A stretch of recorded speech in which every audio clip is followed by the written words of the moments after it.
Right. Hello, everyone. Welcome to a seat at the table. We're going to go ahead and give folks just a few more minutes to join us, and then we will go ahead and get started.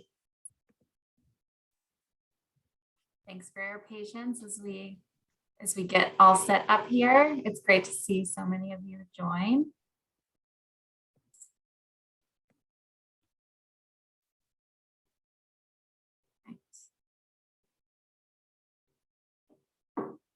All right. Hi, everyone. I think we're going to go ahead and get started, and we'll let folks join us as they are able to. Thank you so much for spending part of your lunch with us as we reflect on the past 12 months at Housing Up and share what we are excited about in the year ahead as we continue our work of building thriving and equitable communities in Washington, D.C. I'm Sarah Jalil. I'm Housing Up's Philanthropy and Communications Associate. Housing Up currently serves nearly 900 families across the district, providing affordable housing and support services. While we know the work of serving low-income and homeless families is always challenging, the pandemic created new and major challenges for Housing Up and the families we serve. This afternoon, I am joined by Housing Up's VP of Philanthropy and Communications, Director of Resident Services, and Permanent Supportive Housing Clinical Manager, who have all been closely connected with our families and affordable housing efforts this year. First, I will introduce Christina Pei, Housing Up's VP of Philanthropy and Communications. Hi, Christina. Christina joined Housing Up in 2015, leading communications and, I think my audio is going in and out. Let me just make sure everything is, let's see. All right, well, please let me know if that continues to happen. I think I've changed my setting, but hopefully you all can hear me. Christina joined Housing Up in 2015, leading communications efforts that included 2016's rebrand from Transitional Housing Corporation to Housing Up. She now oversees Housing Up's fundraising, communications, and community engagement efforts. Christina earned her Bachelor of Arts from Barnard College, Columbia University. Thank you for joining us. Next, I'll introduce NCAM Offer, Housing Up's Director of Resident Services. NCAM oversees program development and provides support to the 150 families living in Housing Up's affordable housing communities. Since joining Housing Up in 2011, NCAM has worked in the Resident Services Department in varying capacities. Prior to his work at Housing Up, NCAM has worked in youth development and community organizing. And he is a graduate of Grinnell College. Thank you so much for joining us, NCAM. And finally, we have Sonia Ganbare. Hopefully she can join us in just a few minutes, our Permanent Supportive Housing Clinical Manager. Housing Up's Permanent Supportive Housing Program serves close to 300 households. She has been with Housing Up for 3 years as a licensed independent clinical social worker who provides clinical guidance and program management to the PSH department. She holds a BA in social work with a minor in African American and diaspora studies and a Master of Social Work from Howard University, where she specialized in the area of displaced populations. It's great to have you all here with us. Before we get started, just a few housekeeping notes. If you have any questions, please feel free to add them to the chat feature below. We will be saving time toward the end of our discussion for your questions. If you are here looking for affordable housing resources, we will be sending them via email post-event, so please look out for that. And I think our panelists are ready to go. I hope everyone at home has their lunch with them. So let's go ahead and dive in.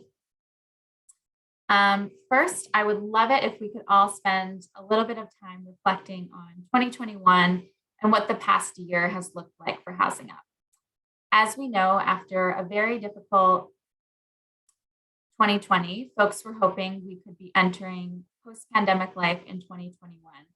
But due to a variety of systemic factors, we know the effects of the pandemic are going to be with us for some time. So NCAM, let's start with you. Where did you see the pandemic aftermath show up the most for our families?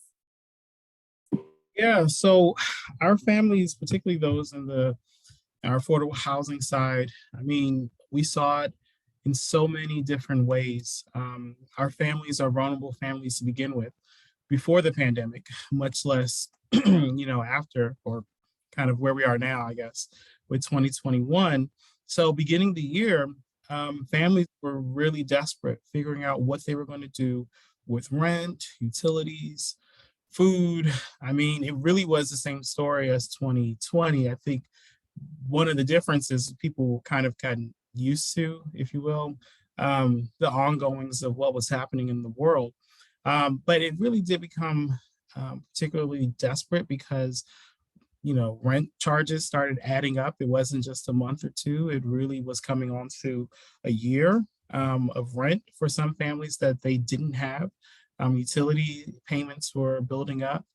We also have a large population of Spanish speaking families at some of our properties. And at some of those sites, some of those families are also undocumented. And so there's an added layer to that where we had families that were able to receive unemployment and at least sustain some sense of normalcy. We had those families that really were struggling to figure out what was next, depleting what savings, if any, that they had, and relying on networks of family and friends and churches to really come through. And so it was particularly difficult.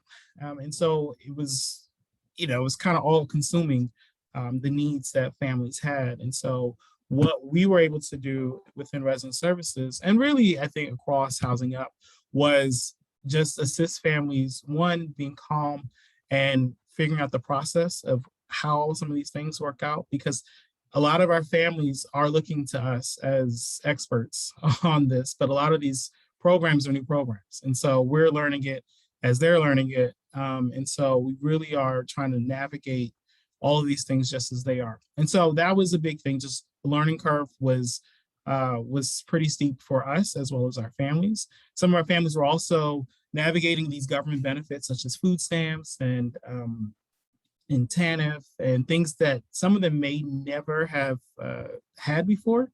And so it was a new process and helping them out to understand what benefits they could apply for. And then going back to rent, one of the big programs that came out was Stay DC, which was a big program from DC that provided rent and utility assistance for families going back all the way to April 2020, which was a great effort made by DC government and federal government. The problem is that a lot of our to do the paperwork for it was quite high. You required a long time. I mean, initially we spent probably 2, maybe 3 hours doing a single application.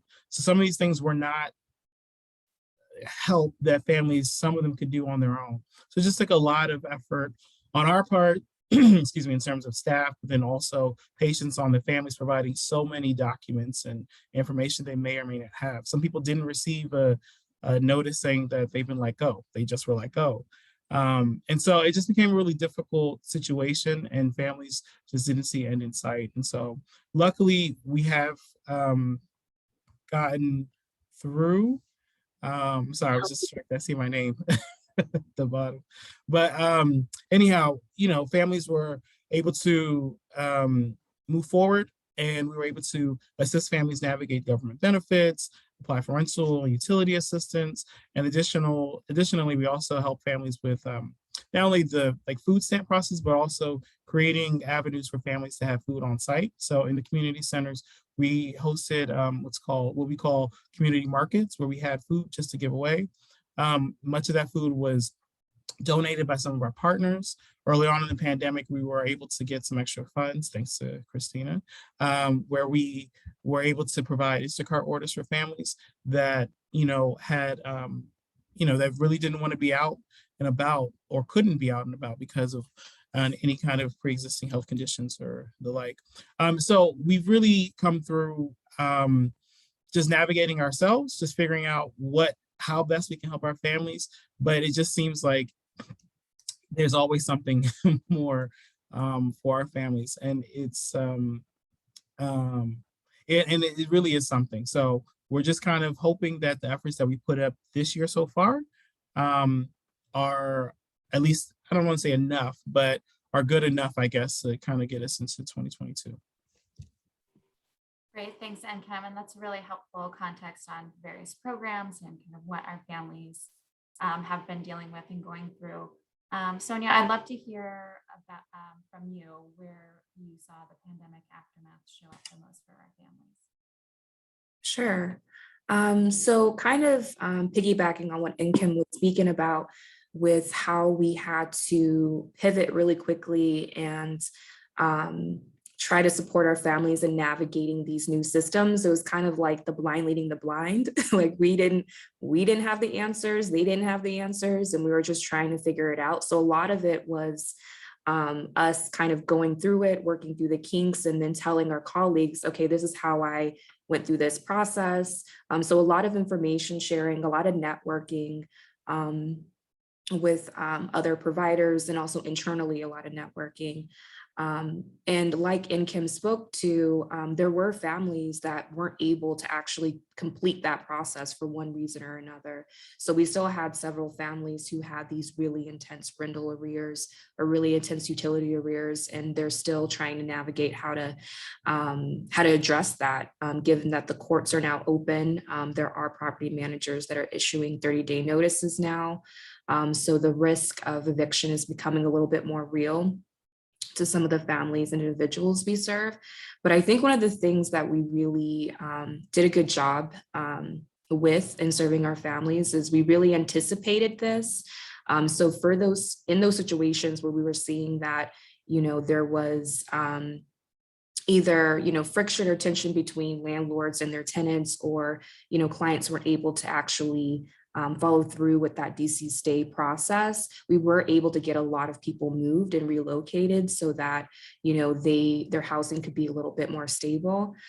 So that is something that we were able to do, is because we had a time frame, we were able to anticipate the fallout and get people into a more stable housing situation.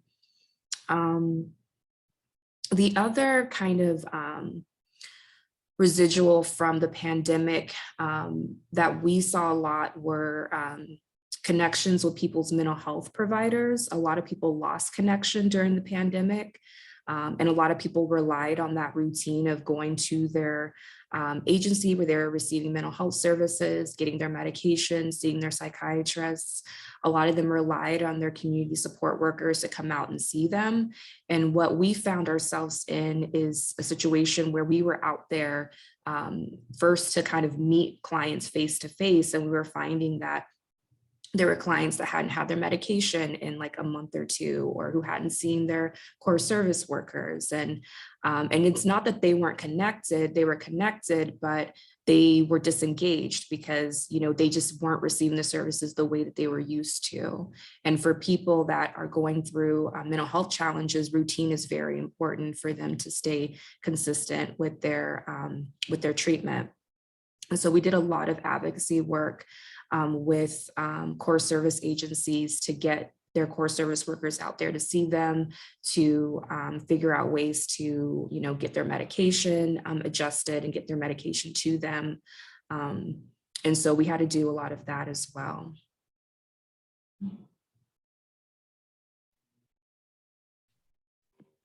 Great, thank you. And I think that's always important to note the differences in service, how services were provided over the pandemic and how challenging that was for a lot of families.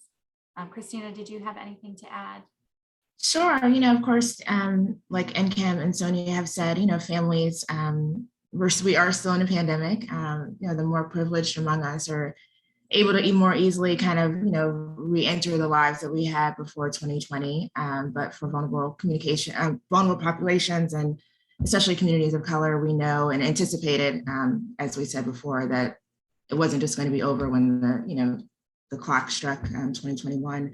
And I think that, in addition to, issues as big as mental health services and, connecting with resources to pay rent, we're also seeing just continuing needs for small things, just household items, cleaning supplies, masks, food. Our food pantries are just kind of continuing to grow and serve our families. And I think also, obviously from the fundraising side, there were so many great funding opportunities available in 2020. The communities and for-profit partners really came together to offer new grants, emergency assistance that we were able to take advantage of. But unfortunately, those things didn't really kind of replicate themselves in 2021, even though the need is, if not even higher in some ways, especially because of the end of the eviction moratorium. So we definitely had to be creative and rely even more on our community partners. And thankfully, they were able to really kind of step in and fill that gap. Right. And thanks for naming that and saying that, the pandemic is not over and in some cases getting worse for a lot of people. So it's important to know that the need is still certainly there for families we serve and many other families. So thank you all for providing that context. But despite these challenges, we did see some of our families managing to thrive. And I'd love to hear from each of you. What were a few highlights of the year?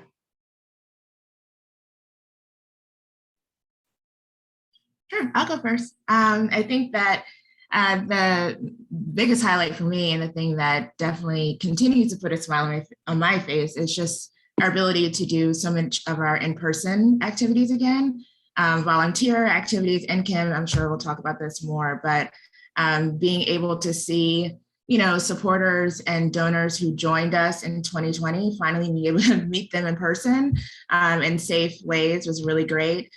We definitely saw a lot of increased participation, I think, in some of our community events because of that. It was very much an excitement from families and volunteers and supporters. Like, we've been talking and virtually supporting you and tutoring sessions and things like that for an entire over a year. And so it's just really exciting to be able to have fun and see each other again.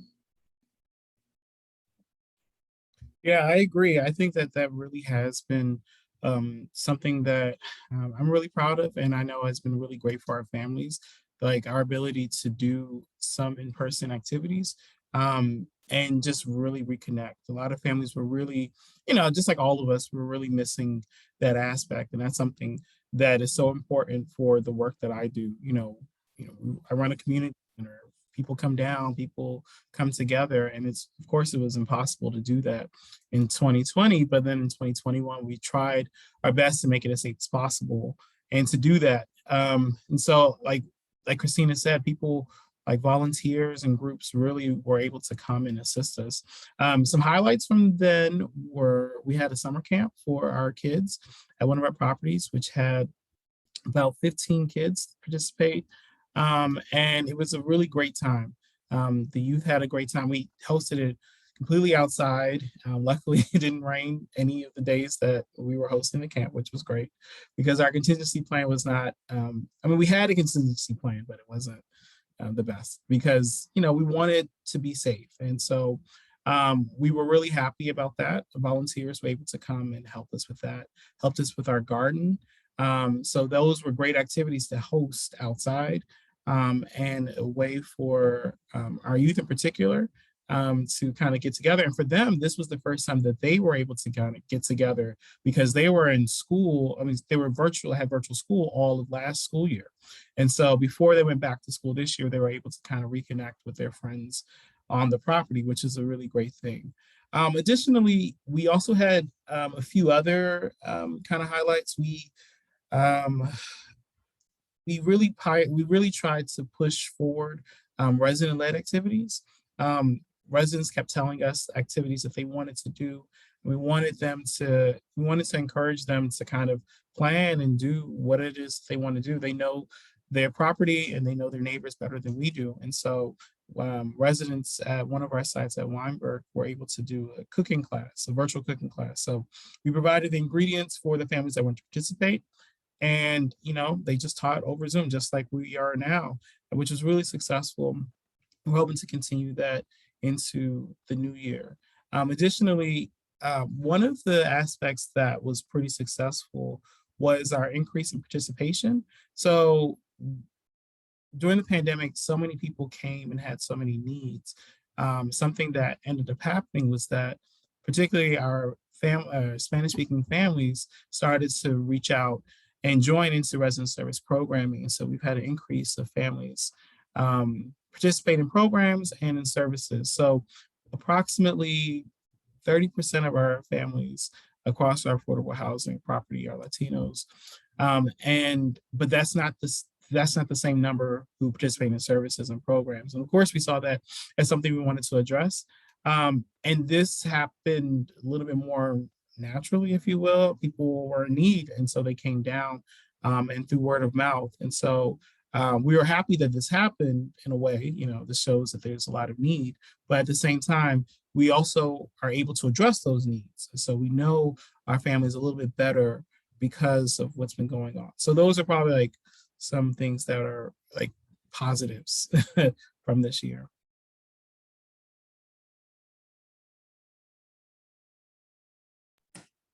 Yeah, kind of on a broader scope, while we talked about some of the issues with the Stay DC program, there were also a lot of families, individuals that got a lot of their rental arrears paid for. So a lot of people that had compounded rental arrears along the years that, were able to kind of get out of that hole. So that's been really, really helpful for a lot of families. And with that program and other programs that were funded a little bit more robustly through this pandemic, I hope that one of the things that comes out of this pandemic is that some of those programs continue to be funded the way that they were. And I hope that they see that there is a lot of reliance on these programs. Prior to DC Stay or Stay DC, there was the ERAP program, and it was just always really difficult to get people connected to ERAP. You always had to figure out, whether or not there was a provider that had money, and it was just not an adequately funded program. So I hope that some of these programs that we're filling in the gap are being funded in the same way moving forward, so that they're able to support more families. And also some of these processes that we've learned to work through with this digital workspace that we're in, that's been really helpful for a lot of our families in addressing some of the barriers that they had in the past accessing resources because they weren't able to physically go from one place to another.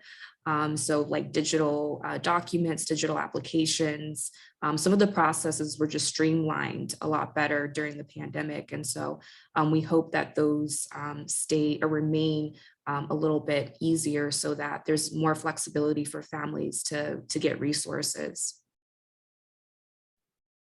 Absolutely. Yeah, it's great to celebrate the wins of the families we serve and to kind of highlight the programs that had a little bit of additional funding this year and highlight the fact that there is that need. Just because 2020 ended or 2021 ended doesn't mean the need is going away. So thank you all for those responses. During living in the city this year, we talked a lot about the importance of community support. And this year alone, partners have hosted more than 50 service days, which is absolutely incredible. And thank you to our partners. And Kim, I want to turn to you and ask what partnerships really have meant the most to you and the families that we serve. Yeah, I mean, so partnerships in general are always really important to us in serving our families. But this year, we just have been just had some really great partners kind of step up and kind of lead the charge in helping our families. And so one was St. Columba Episcopal Church. Even just, I guess, 2 weeks ago, I guess when Thanksgiving was, they provided Thanksgiving baskets for all of our families living at one of our properties, Fort View. So that was 62 baskets full of fresh produce, as well as gift cards for families to purchase anything else that they would like to purchase. But it wasn't even just like food donations or even monetary, which they have done. It's also just them. They've have so many members of the church have volunteered in all of our programs. Particularly at that site throughout the year. We had a great Halloween kind of festival, which they were a part of, and they really just led and provided candy. Yeah, I mean, it was a whole thing. It was a great event on the field, so it was a good time. And you know, that's happened throughout the year, and actually they helped out last year as well. Additionally, we had Hearts of Empowerment, which is a group that helped out at our Webster Gardens property. When I talked about gardening, they actually were one of the people that helped rebuild our garden over there at Webster. Additionally, they've hosted events monthly through our Community Connections program. So they've focused on every single month doing an event. We've had a pizza night, we've had a wellness night where they provided spa kits for the parents and like good healthy food for the kids. They hosted a youth Thanksgiving dinner. So really great partners. In addition, some of our partners that have always been there have really also stepped up. So we've always had a good connection with MPD outreach team, and they provided food for our families, but then also provided kind of guidance in terms of like safety and different things that are happening. As we know, like in the city and really across the country, there's a heightened crime that's going on. And so they've been a pretty good partner in advising our families and just being a positive presence for many of our families there. And then I did mention, I also wanted to mention Ola Cultura, which is an organization that is an arts program that focuses the Latino community in DC, and they hosted Spanish-speaking programming at our site. I think about 2 or 3 times this past year. We did an arts program, and we also did a musical program outside for families in Spanish. And so really great partners that all stepped up. And a lot of them actually came to us. People have really wanted to figure out how best they can serve during this time. And they know there's a lot of need. So we've been really thankful and have had really good partners kind of help our families as best they can. Great, thanks, NCAM. And I think that's it's so great to highlight that we have partners who are consistent throughout the year and folks that show up over and over again and develop relationships with our families, which is always great to hear and see. And we're so thankful for that. Next, I want to turn to Sonia and talk a bit about COVID-19 and the impacts on women, specifically women of color and families. So Sonia, when we held our March panel event on this topic earlier this year, of course, you spoke about the many mental and emotional health challenges families were navigating. How have families been coping throughout the rest of this year? Mm-hmm. Yeah, so I think I already touched on the mental health piece, and that was, exacerbated by the children being in the home, a lot of extended family, maybe large families in one home together for extended periods of time. And that led to a lot of triggers for people that were whose mental health was already really fragile. Also, it led to a lot of DV situations. We saw a lot of DV incidents at the beginning of the pandemic, and we kind of consistently kept seeing that.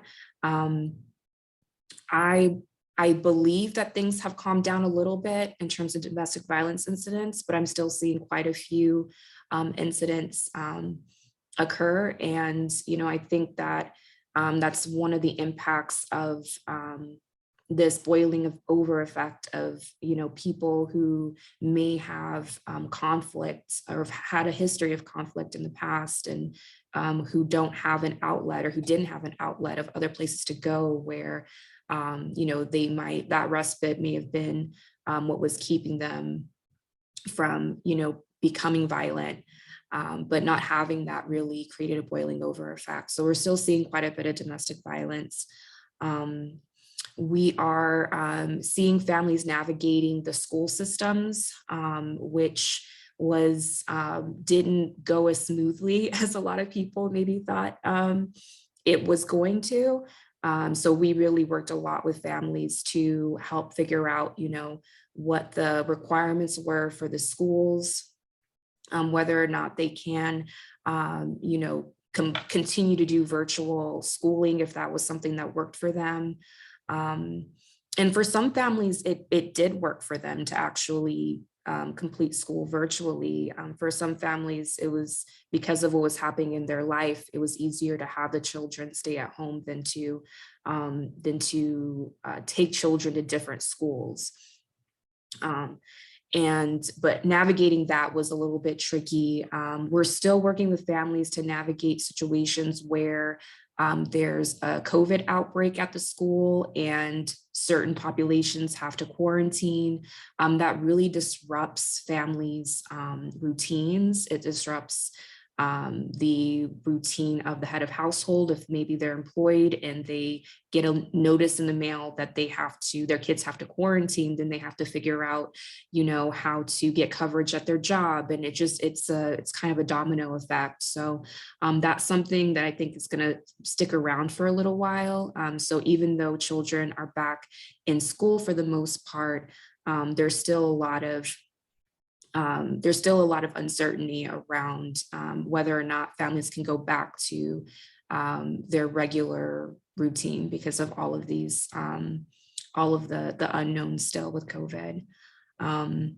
What we have seen, though, is that we have seen families start to gain more employment recently, and I'm just assuming that it's probably because of the workforce shortage, where they may have had to compete prior to COVID with a lot of different applicants.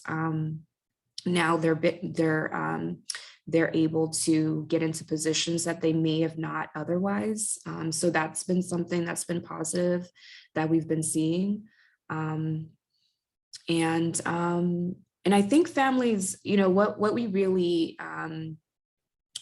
realized, which is something that we've always known, but something that it was really nice to kind of remind ourselves of, is how resilient families are and how resourceful they are. Throughout the pandemic and even now, they found ways to get resources from each other. They found ways to maneuver through these systems. Sometimes they were teaching us about, new system protocols that they were aware of. So it was really nice to be reminded of how resilient families are and how much, even with limited resources, they're able to shift and maneuver and be flexible in a way that sometimes we have a difficult time doing. Thank you, Sonia, and thanks for talking a bit more about education and what's going on in schools right now. Earlier this summer or this fall, we held a panel that's on our YouTube channel, kind of about the education gap in low-income communities, and I definitely recommend folks on this call checking that out as well. I want to switch gears a little bit and talk to Christina. This afternoon, we talked about the programs and supportive services we provide. We haven't touched on our affordable housing development.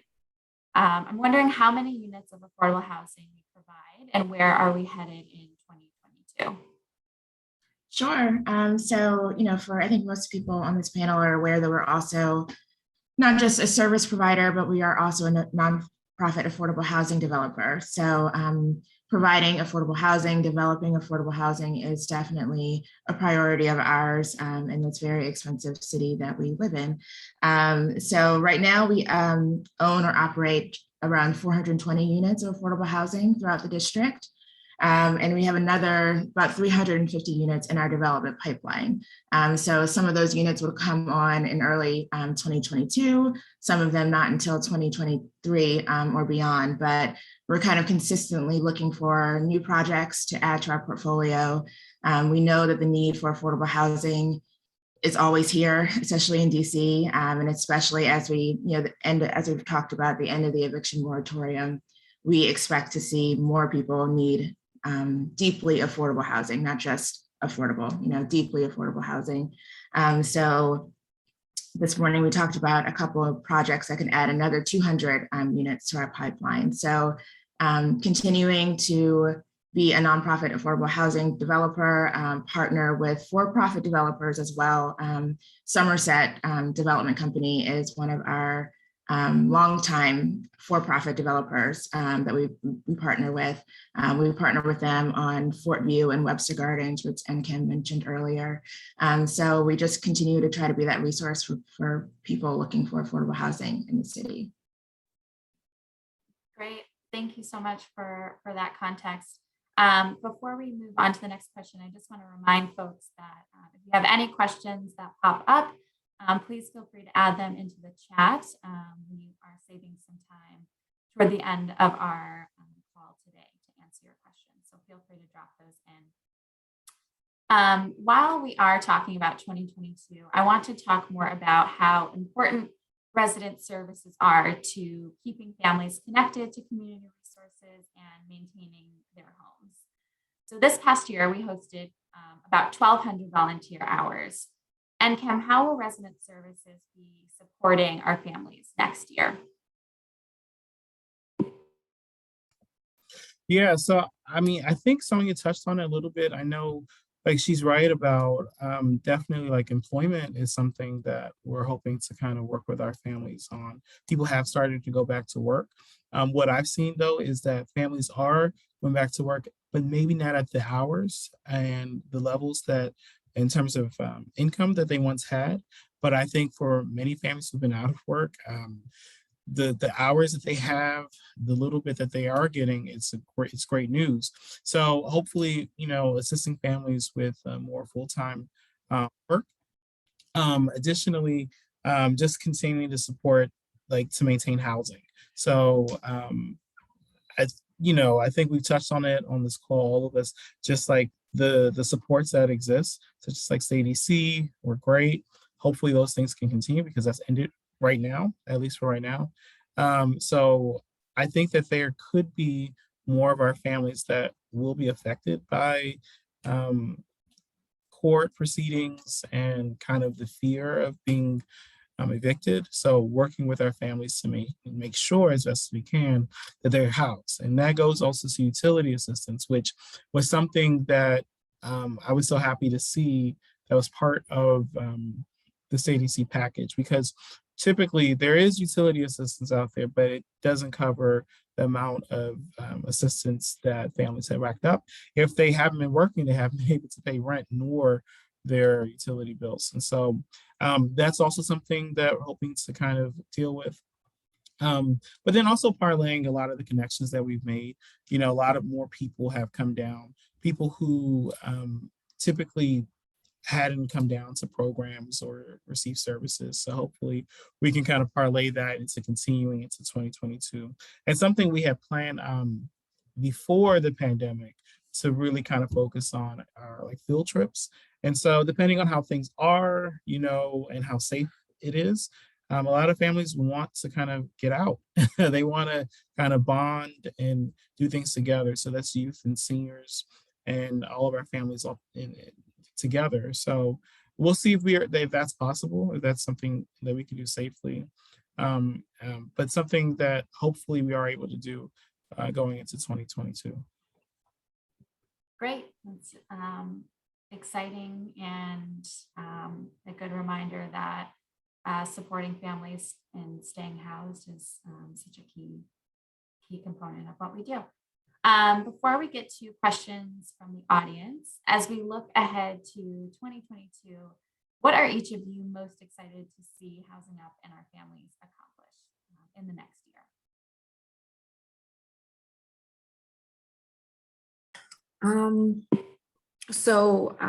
Christina mentioned this, but we are going through quite a bit of an expansion on the permanent supportive housing side of things. So we're looking to serve a lot more families and individuals. Right now, we have about 144 clients in our scattered site programs, and that's a combination of several different contracts. And then we have 4 site-based programs that are up and running, and one that's about to be online.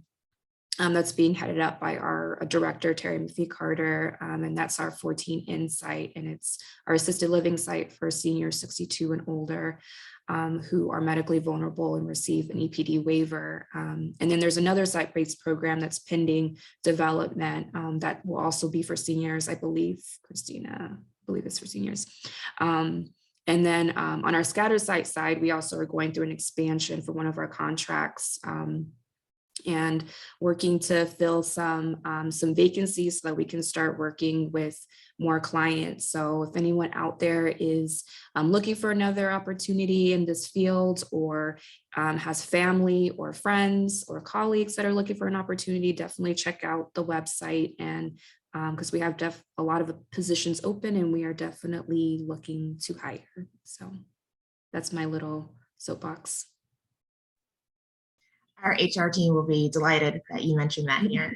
But yeah, as Sonia mentioned, we are, growing and expanding our capacity to serve more clients, and we expect that growth to just kind of continue due to a variety of reasons that we've already talked about. So right now we serve just over 900 families, and probably by summer of next year, that number will definitely be in the 1,000, hit over the 1,000 mark. So we're excited to serve those families. And I think that, we definitely understand that there's a lot of resources and support that we need to be able to do that effectively.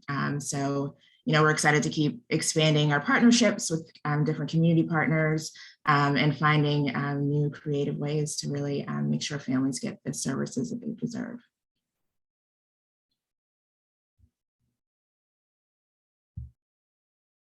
Great, thank you so much. And the amount of families we serve that is coming up into reaching into the thousands is exciting, and want to make sure that they're obviously getting the resources and support they need. I think we'll go ahead and move into some questions from the audience. Again, if you have any, please feel free to drop them into the chat, and we will try to get to them as we wrap up this afternoon. One of them is interesting that I think any of you can answer. And they asked, if money wasn't a factor, what new program would you like to see Housing Up tackle in the new year or in the years to come?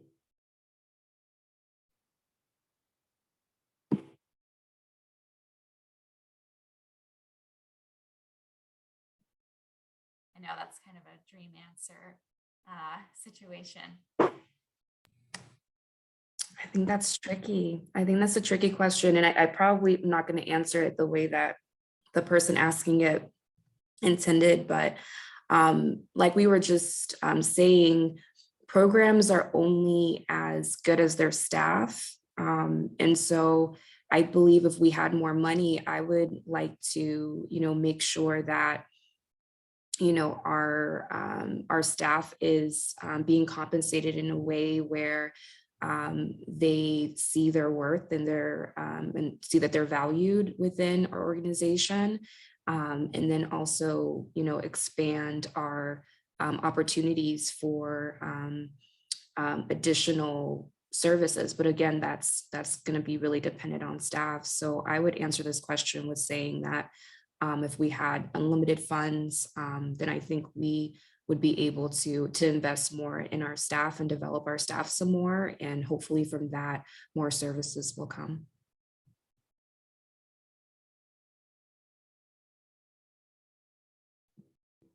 Great. We have one other question, and this might be one that we might wrap up on. And thank you to the audience member who asked this. What can we do, what can the audience do in our community to support Housing Up in the new year? And I might start to throw this over to Christina.